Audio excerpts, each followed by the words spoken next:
มากินเบียร์เฮ้ยเบียร์สดมาน้ำเสียวเทิงนั่นน่ะ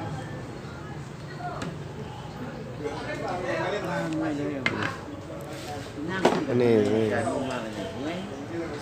บัวยุคเคียงเด้อบ่แก้วสามบ่แก้วเนี่ยสามบ่แก้วเมืองห้วยทรายนี่ฮานี่นี่คนเวียดมากินเบียร์เฮ้ยยุเวียดคนนิยมกินเบียร์เฮ้ยสดเลยเป็ดเก่าเป็ดโตเลยล่ะเก่าเป็ดโต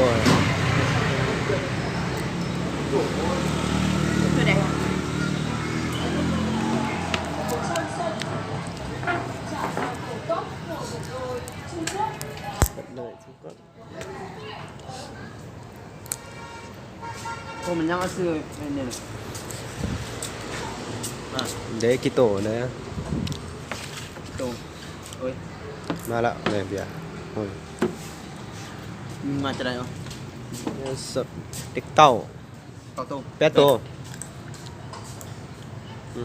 หน้าอาหารเบียร์มีขนมแบงค์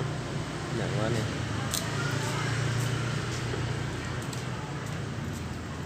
ลองเว้ยเคยกินนะเอา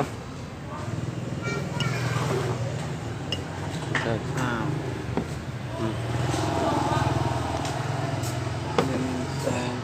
4 5 6 7 8นี้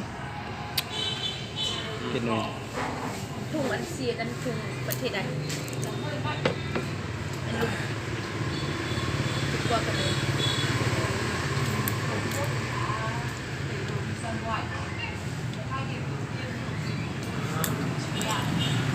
อ้าว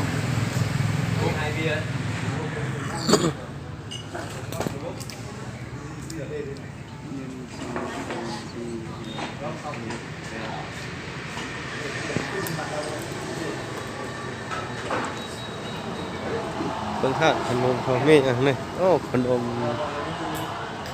อย่างพวกบูเซียนนี่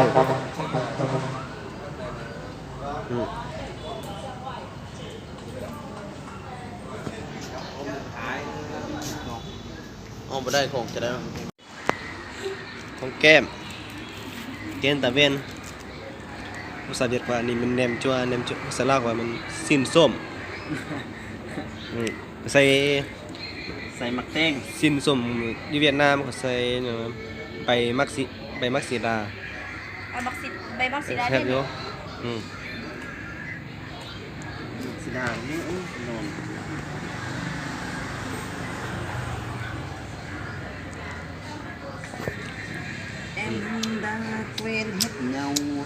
เคยกินสั่นมาเห็นอยู่เวียดนามสิหาปีบ่เคยกินว่าได้